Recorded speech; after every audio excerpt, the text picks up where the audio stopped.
tardes. Su conductor de plenario jurídico, el doctor Emiliano Vargas Floresín, el día de la fecha saluda a los televidentes de Chancay como también de la provincia de Huaral. Pero antes queremos decirle que en este programa vemos temas única y exclusivamente que estén relacionados al derecho en sus diferentes normas y formas, y fundamentalmente en temas de derecho penal y derecho procesal penal. Hoy día tocaremos un tema sumamente importante.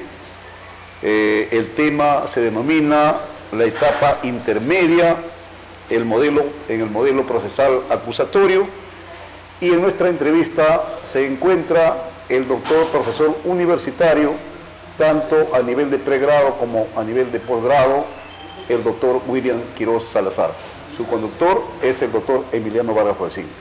Como ya ustedes muy bien conocen, este tema es tan importante y lógicamente va a ser de un tema muy bien explicado por un especialista en Derecho Procesal Penal, quien recientemente estuvo haciendo conferencias en nuestra República Hermana de México, y fue uno de los primeros que en realidad dio una gran expectativa en un congreso internacional que se llevó a cabo en la República de México, en el Estado Federal de Morelos, en el cual estuvieron presentes expositores internacionales, tanto de México, Colombia, Costa Rica, y representando al Perú, el doctor William Quiroz Salazar. Doctor William Quiroz Salazar, bienvenido, este es su programa. Quisiéramos pedirle que usted haga un saludo previamente, después de un cierto tiempo que nos hace una visita a plenario jurídico, en el cual nos sentimos muy orgullosos con su presencia. Muy buenas tardes, a todos ustedes. Un saludo especial a la teleaudiencia de esta provincia de Chancay y Huaral. Gustoso de nuevamente estar con ustedes y a su disposición para las preguntas de la presente entrevista. Bueno, en el tiempo que nos toca aún todavía, creo que es un tiempo bastante muy especial para diseñar sobre este tema, sobre lo que es la etapa intermedia en el modelo procesal acusatorio. Maestro doctor William Quiroz, usted que conoce ampliamente, no solamente de este tema como institución, sino yo sé que usted conoce ampliamente lo que es el derecho procesal penal, y en ello creo que nos sentimos los peruanos muy orgullosos de su persona, porque sabemos y entendemos que no solamente usted capacita a nivel nacional, sino también a nivel internacional. Bueno, el tema es muy importante y nos gustaría saber y conocer. En esta circunstancia hay muchos abogados de Chancay, en Huaral, como también jueces, magistrados, estudiantes que están a la expectativa de este programa. Y lógicamente que también se ha internacionalizado nuestro programa, y sé que en estas circunstancias también en México nos estarán viendo, en Colombia, en Venezuela, en Costa Rica, pero fundamentalmente nuestros hermanos de México. La pregunta inicial sería, ¿cuál es el objeto de la etapa intermedia en este sistema acusatorio, distinguido maestro?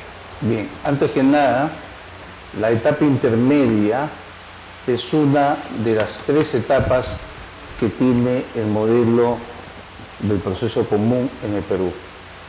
En nuestro país existen 2 tipos de procesos, el proceso común y los procesos especiales. Digo el proceso común porque los procesos especiales tienen otra naturaleza procedimental.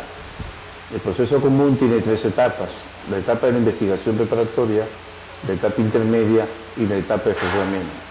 Cuando estamos hablando de la etapa intermedia, estamos en el escenario procesal que el fiscal ya ha concluido la investigación preparatoria. Es decir, luego de haberse vencido el plazo respectivo, según se trate de una investigación simple o una investigación compleja, el fiscal concluye él con una acusación o, en todo caso, concluye con un requerimiento de sobreseimiento.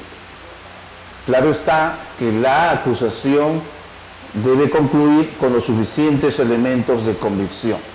Estos elementos de convicción los debe haber logrado en toda la etapa de investigación preparatoria o a nivel de diligencias preliminares. Entonces, a diferencia del requerimiento de sobreseimiento, que en este requerimiento de sobreseimiento también era resultante de la etapa de investigación preparatoria. Entonces, la etapa de etapa intermedia es conocida en la doctrina como aquella fase previa al juicio oral, es decir, donde se tiene que sanear, se sanea la relación jurídica procesal que debe existir entre la acusación, que es la pretensión penal, la pretensión procesal, y la vinculación del ciudadano acusado con la acusación y con el objeto procesal. En esta etapa intermedia es el juez el que se encarga de hacer los controles. La etapa intermedia nace con la postulación de una acusación. Si no hay acusación o si no hay un requerimiento de sobreseimiento, no hay etapa intermedia. La etapa intermedia, vuelvo a repetir, es después de que se formule la acusación o el requerimiento de sobreseimiento.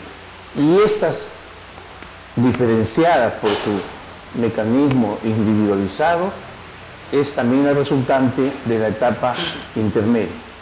Por lo tanto, contestándole concretamente a la pregunta, la etapa intermedia es aquella donde se tiene que sanear la postulación de proceso, pero en donde ambas partes, en igualdad de condiciones, tienen la posibilidad de plantear alguna observación o también de parte de la Fiscalía la complementación respectiva en caso advirtiera, después que ha emitido la acusación, de repente alguna omisión en cuanto a la pretensión de la acusación. En parte estaríamos en todo caso señalando que tanto en la etapa de la investigación preparatoria como en la etapa intermedia, las partes no pierden la igualdad de condiciones. Esta igualdad de condiciones es de principio a fin. La igualdad de condiciones es una garantía. Es una garantía donde significa que ambas partes tendrán que adversarialmente pugnar en defensa de sus posturas de la teoría del caso, tendrán que debatir, discutir, deliberar, refutar, controvertir o confrontar sus posiciones. Puede ser estas en audiencias preliminares, como también en una audiencia previa a juicio, como aquella que se lleva a cabo en la etapa intermedia. La igualdad de armas se da desde la diligencias preliminares hasta la culminación del juzgamiento. Y es el juez, primero el juez de control de garantías, el que tiene que tutelar, proteger, que al ciudadano no se le afecte ningún derecho fundamental ni las garantías procesales. Lo mismo sucede en la etapa intermedia y también en la etapa de juzgamiento. Con la garantía que contamos, amables televidentes, señores profesionales, especialistas en el derecho penal, procesal, y por qué no podríamos señalar también el derecho procesal general, y creo que ahí tienden que todo profesional abogado no solamente tenga que ser un especialista en determinada materia, sino también extender realmente su sentido profesional en lo que se refiere a la parte procesal general. Pero la garantía más importante, el de poder escuchar en estas circunstancias, y creo que va a ser muy valioso para cada uno de nosotros, es en la pregunta que le hago al maestro.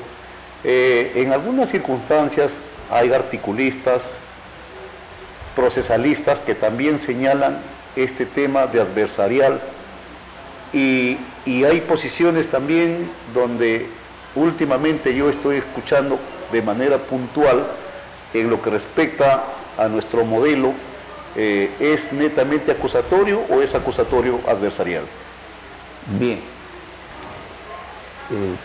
definitivamente yo creo de que hay una equivocación cuando algunos colegas y expositores nacionales señalan que en el Perú es un modelo acusatorio adversarial. El Perú no tiene un modelo acusatorio adversarial. Nosotros tenemos un modelo acusatorio propio, a la peruana, pero es un modelo acusatorio contradictorio, no un modelo acusatorio adversarial. Para poder distinguir esto, se tiene que tener claridad qué es el modelo acusatorio en Europa continental, qué es el modelo acusatorio en el anglosajón puro y qué es el modelo acusatorio en el angloamericano. Esto nos va a permitir distinguir de que el sistema acusatorio adversarial está en el anglosajón y en el angloamericano. A diferencia, en la Europa continental no tenemos un modelo acusatorio adversarial. Al contrario, es un modelo acusatorio contradictorio, garantista. Nosotros, en Perú, tenemos como fuente de inspiración al modelo de la Europa continental. Es cierto que nuestro modelo acusatorio que recoge, que señala el Código Procesal 2004, recoge algunas reglas, algunas directrices procesales pertenecientes a otros sistemas jurídicos procesales, como Colombia, de Chile, de Costa Rica, de Portugal, de Italia, de España. Pero eso no significa que en el Perú estemos en un modelo acusatorio adversarial. Es contradictorio. Y debemos entender a la contradicción como aquella garantía que le permite al ciudadano no solamente debatir, discutir, sino también confrontar. Es necesario hacer esta aclaración porque algunos colegas en el sistema de impartición de justicia creen que la contradicción es simplemente un debatir, es decir, un contradecir. No, si analizamos el contenido esencial de lo que quiere la garantía de la contradicción, además es la confrontación. Eso es necesario distinguirlo. Yo más bien postulo que la adversariedad se da durante la actividad probatoria. Adversariedad para el suscrito es el enfrentamiento de dos teorías del caso, es decir, Fiscalía y Defensa comienzan a enfrentarse en igualdad de condiciones, comienzan a enfrentarse sus dos posiciones, la doble posición de las partes, toda vez que la Fiscalía va a defender la culpabilidad y la Defensa puede postular de repente la inocencia. Es ahí donde adversarialmente se enfrentan las dos posiciones.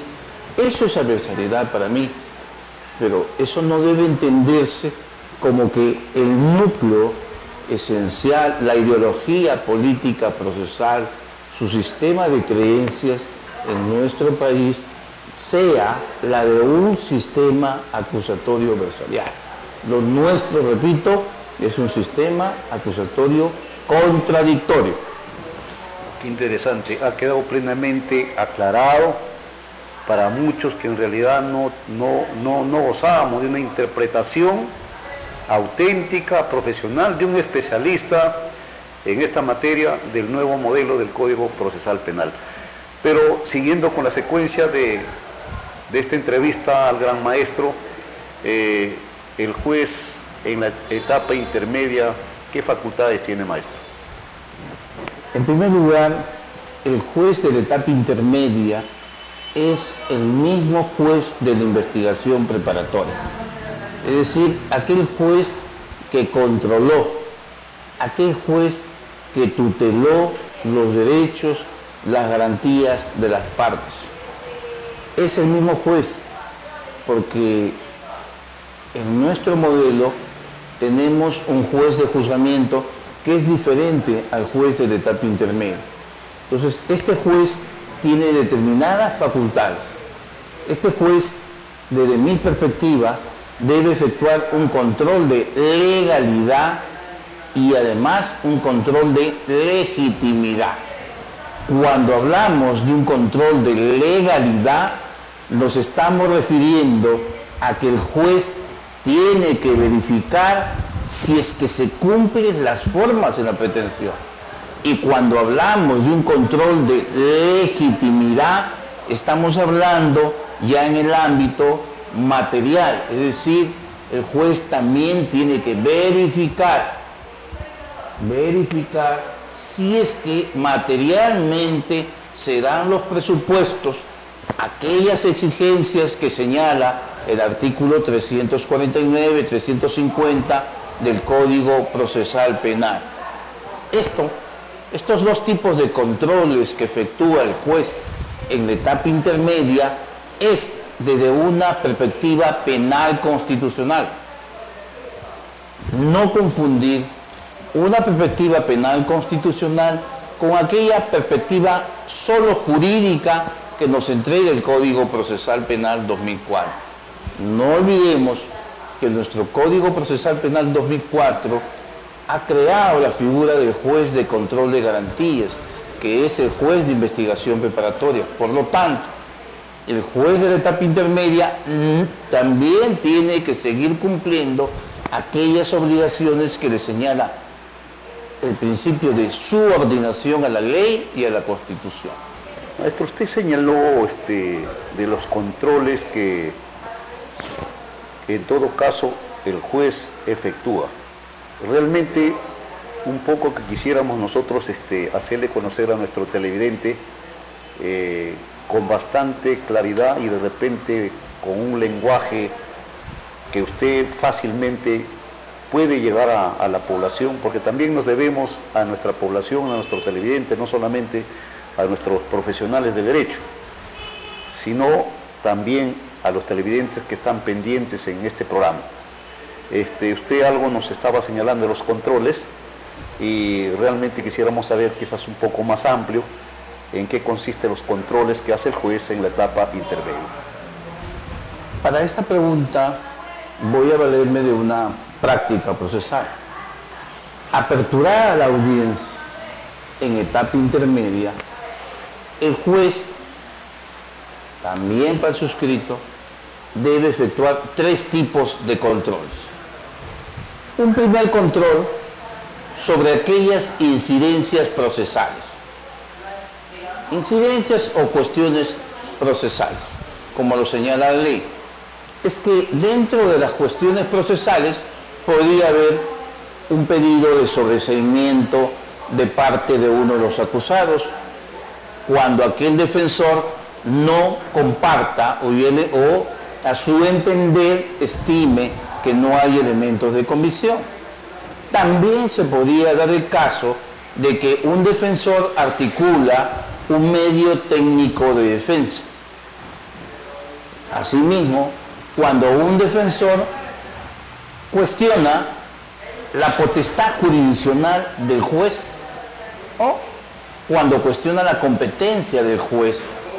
Es decir, la propia ley nos señala sus fases dentro de la audiencia de la etapa intermedia. Primero, controlar todas aquellas incidencias procesales y que no necesariamente se dan en todos los procesos. Cuando hubiera una articulación promovida por la Fiscalía o por el abogado defensor, el juez tiene que efectuar aquel control de legalidad y el control de legitimidad sobre las incidencias procesales. Eso es por un plano. En el segundo plano, también el juez tiene que efectuar un control de la acusación. Entonces, por eso es que primero el juez tiene que verificar, revisar y controlar las incidencias, las cuestiones procesales. Concluido, pasamos al segundo control. Este segundo control es el control de la acusación. ¿En qué consiste el control de la acusación? Toda acusación debe reunir elementos de convicción. Toda acusación debe reunir las formalidades que exige el artículo 340.